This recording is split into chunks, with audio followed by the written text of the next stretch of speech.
Hello, welcome to Spotlight, illuminating the dark evenings of an autumn with the brightest creative ideas. Spotlight, brought to you by the Isle of Man Arts Council. This evening, 3, 2, 1, LitFest 2022 is go! A new community choir formed in the north. And Manx Youth Bard Iva Petrova has some lovely lines to mark the passing of Her Majesty Queen Elizabeth II.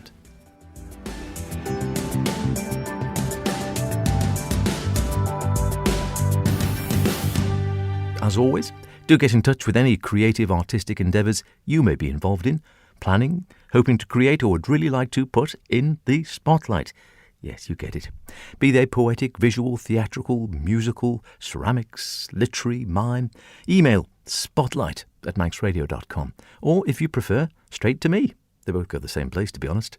Howard Kane, Caine, @manxradio.com. Well, time and tide wait for no man, as they say, and neither do literary festivals, it seems, as this one is upon us. Hi, I'm Helen from Manx LitFest, and I'm the author liaison. Lovely. And here we are then. The last time we spoke, it was a few months out, and it was a case of, right, we'll come back close to the time. The time's here. It's starting. It's starting this very evening. Yes, yeah. And many things changed, or was it all going according to plan? Mostly according to plan. So yeah, touch wood, that continues. So yeah, so starting with the poetry slam. That's always a good opener. Yeah, we love it. We love it so much. Really looking forward to that. All the slots are pretty much filled. Still got some tickets left for it. So if people still want to come, there's still a chance for that to happen. And that's down at Port St Mary Town Hall again?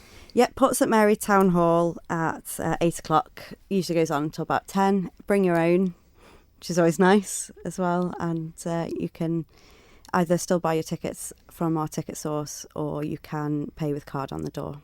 And again, I know we said last time, but just in case anyone's not been before, Poetry Slam, basically a load of poets, all local as far as I know, and it is a sort of competition where you go up on stage, you do your piece, you perform it, or people read it, and some people read it from a lectern, some people have a bit more of a performance element maybe.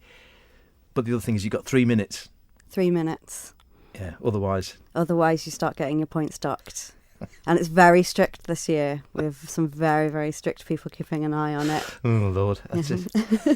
Well, you've been warned then. 3 minutes, poets. I'm just putting that out there.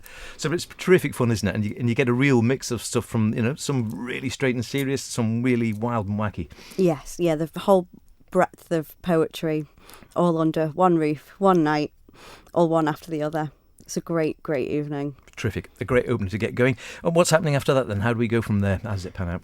So we have more poetry events happening. So if that's your bag, we do have a few. We've got some poetry workshops happening on the Thursday with Simon Madrill.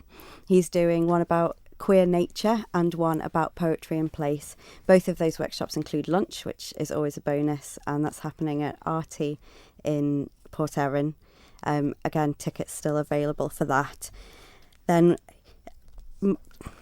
Simon has another event on the Sunday night. He's actually bookending us by opening with the poetry slam on the Wednesday, and then on the Sunday night he has his own poetry event called A Life in Poetry, in which he's going to talk about where a lot of his poems come from, and that's promising to be a really, really lovely, insightful evening.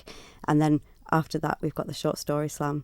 So if you're not into writing poetry, we've got the short story slam to close. And is that something new? I think that's a new event, is it?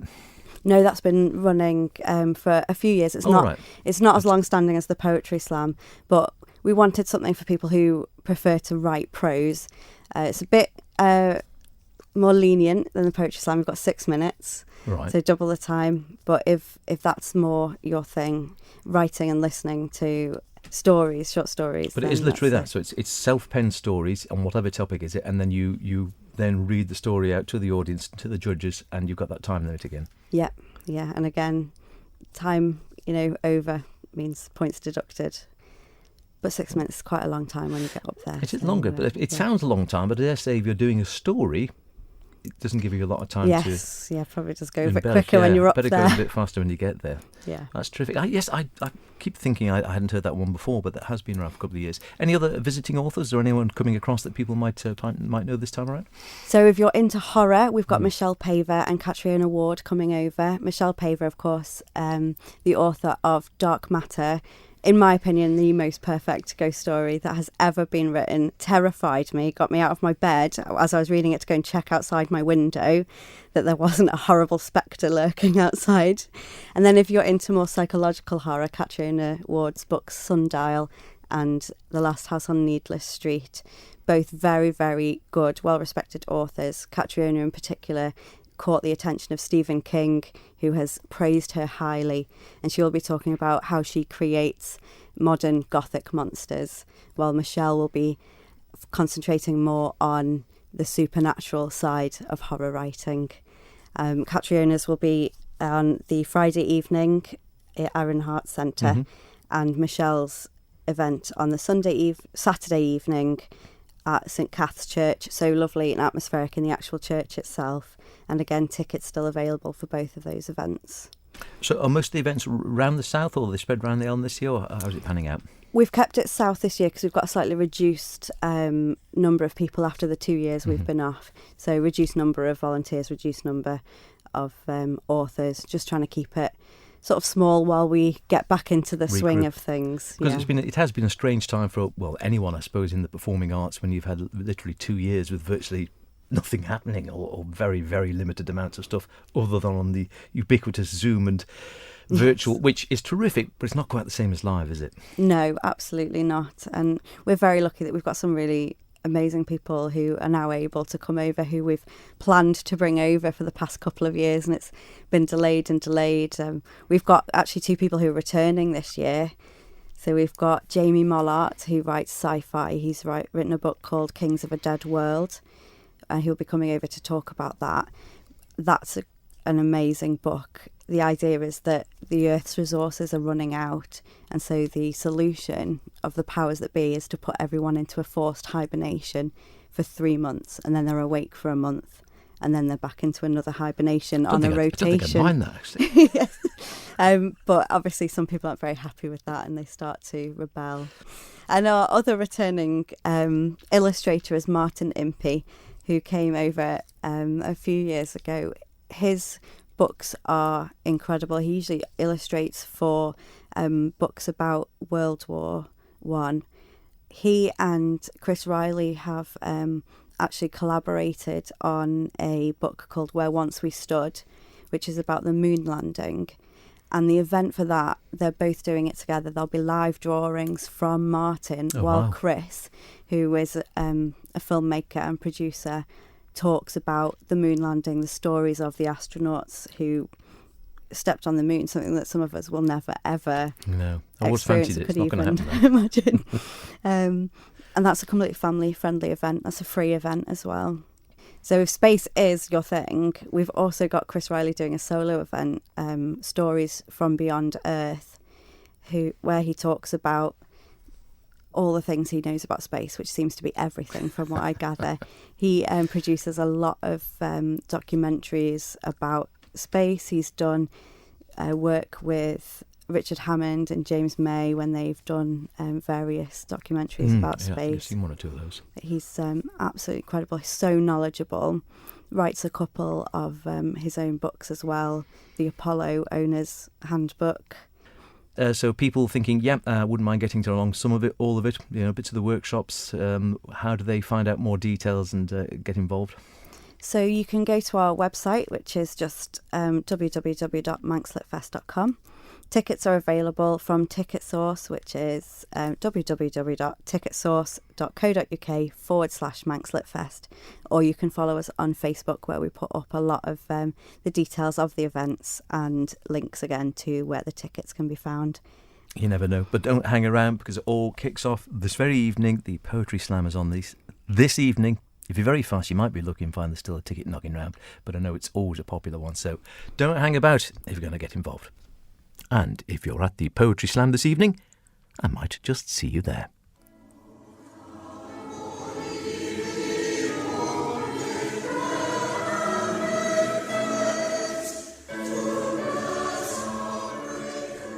Music, well known for its restorative and healing powers, singing in particular perhaps, as well as the ability to bring different sectors of communities together in a joyous way.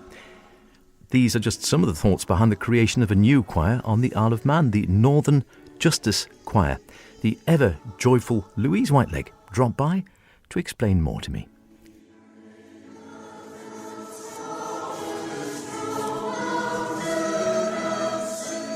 Well, a group of friends were chatting and we were talking about how much we loved to sing. There's such a fantastic art society on the Isle of Man. We're so musical, there's so many talented people over here. And there's a group of us that thought, we'd love to sing, but we're not quite there. And where do we go? What can we do? And then the idea of having a Northern Justice Choir was born. And is my way. I took the bull by the horns and jumped in with both feet, and we've set up a choir, or in process of setting up a choir. And it's got this title already, Northern Justice Choir? Yeah, the Northern Justice Choir. Now, if you do a quick Google on Justice Choir, there's an American movement which is all about the collective power of singing and getting people to come together for social and economic and environmental justice reasons. And there's a book that's been produced, a choir book that's been produced, of all the different social justice type songs. So we're thinking, let's use that as a bit of a base. So will this be the repertoire to start off, some of this sort of material? Well, we're walking in there and it's a completely blank sheet, to be honest. We've got some ideas of what we can use and where we can go with it, but it's for people as they want it when they come. So the idea is, on the first meeting that we have on the 30th of September, the idea is we'll all get together and work out who's who and what's what and what do people want to do and where do people want to be. I have a dream that it's going to be people of all skills and none. It's just going to be a real powerful social coming together, and it's using that voice, it's getting those endorphins going, it's singing just for the sake of singing. Which is, I think anyone who has done a bit of singing will know exactly what you're talking about with that one. So it's open to all, anyone, any ability can come along? Absolutely anybody, if you've never sung before or if you've been singing all your life. And any age as well. It's going to be 7pm until 9pm, and we're using Sulby Methodist Church. It's great acoustics there. So all that we ask is, if you're under 16, if you can come with a parent or guardian, that'd be great. And of course, you're well known for your work with Christian Aid. This is totally separate. This isn't a Christian Aid initiative. No, it's not. But it does tie in with my sense of justice. And I feel that in music is so powerful. We saw with the monarch's funeral just the power of those voices and the power of song. And song can be used in all sorts of different circumstances. And if it's used to get a message across, that's great. There's some absolutely fantastic gospel songs that are all written from a point of justice. I think the songs and the music, it's the emotion that it brings out. And when you're singing together and when you've got a group of voices, it brings out that passion. And I think you can use that passion to bring ideas alive. You've got a musical background yourself? None whatsoever. That's an honest answer. I always wanted to learn to play the flute. And when we were at school, there was an initiative where we had these musicians come in and assess everybody. And needless to say, I didn't get to play the flute, although they did think I'd be perfect for playing the drums for some reason. Marvellous. I'm a drummer, so I won't hear a word against drummers. It's the idea as well, isn't it, of just bringing people together to have a reason. So it's sometimes just having a hub which can become very social. It doesn't really matter whether it's knitting or whether it's painting or whether it's yoga or whether it's singing in this case. Sometimes it's bringing people together to get that community aspect as well, isn't it? That's absolutely key to it as well. Entertainment in the north may be a bit thin on the ground at the weekend, so that's why we've picked a Friday night. It's going to be every other Friday night, so it doesn't feel like a hefty commitment, but the whole idea of it is just fun. It's just going to be singing together, having a bit of fun together and learning a different skill and using our voices in a different way. Will you have an accompanist, or is it just going to be sort of, right, here we go, we're going to start on this piece and just see how we go? Well, absolutely none of this would be possible without Dr. Krista McCartney. She's going to be leading it up for us, and she's a fantastic musician, and she'll be able to bring us all together. And there's other people who've expressed an interest who are musicians as well. So as I say, it's going to be a blank slate. We're going to see who comes along. We're going to see what direction the group feels they'd like to go in. The one thing I can guarantee is there's going to be lots of tea and cake. You've instantly filled the hall just there. Lots of tea and cake never goes amiss, does it? So, as you say, it's a suck it and see situation. So would you hope, with a fair wind and people to get together and you enjoy it and the noise sounds half decent, do you hope there might be a chance in the foreseeable then of people being able to hear the choir somewhere? Oh, who knows? Who knows? That would be fantastic, and that would be something that definitely we'd like to work towards. But the first purpose of doing this is getting the community together, getting people to exercise their voices, having a bit of fun in these dark winters, and especially what's going to be a bit of a tough winter for people. Let's get together. Let's just have a bit of community spirit. Let's just have a nice, family, fun, friendly evening. Will there be any charge for people to join the choir, or? There's just a small charge. It'll just be £3, just to cover refreshments and hall and expenses and whatnot. So just give us those details again then. If it's open to all, so it doesn't matter whether you're an experienced singer or whether you've always fancied having a sing and never managed to put your toe in the water before. If they want to get involved and come along, how do they go about it? Give us the reminder, any contacts and places and times again. So the first session of the Northern Justice Choir is the 30th of September, and it's 7 until 9 p.m, and it's going to be held at Sulby Methodist Church, and then it's every other Friday thereafter. Terrific. We look forward to seeing how this goes. Maybe you'll come back in a few months or next year and we'll see if there's an update on it. If not, we expect to see the choir in the villa sometime soon. Well, we live in hope. Thank you, Howard. What a great idea. Why not get involved if you've never dipped your toe in the water of singing before? What a way to do it. First get together is between 7 and 9 p.m, Friday, the 30th of September, so plenty of time. 7 to 9, as I say, at Sulby Methodist Church. And if further incentive is needed, there is tea and cake. Spotlight, brought to you by the Isle of Man Arts Council. Now, we've just gone through a period of mourning, of course, for the late Queen Elizabeth II, an incredible reign and a woman revered for her selfless dedication to service.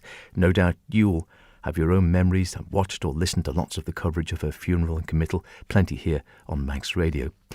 Manx Youth Bard Iva Petrova has been reading some of her work here on Spotlight over the last few months, and here's her tribute in verse to the late Queen. There is not much to say on this poem, other than to comment on its seemingly never-ending length.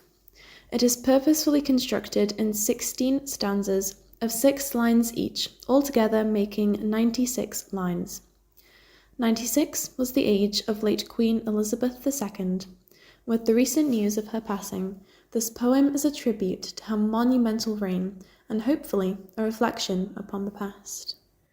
Little Lilibet, swaddled in riches, to a tiny toddler and nurturing sister, showering each crowd with kisses in her childhood's happiest glister, received valuable private education, grew in a Girl Guides organisation.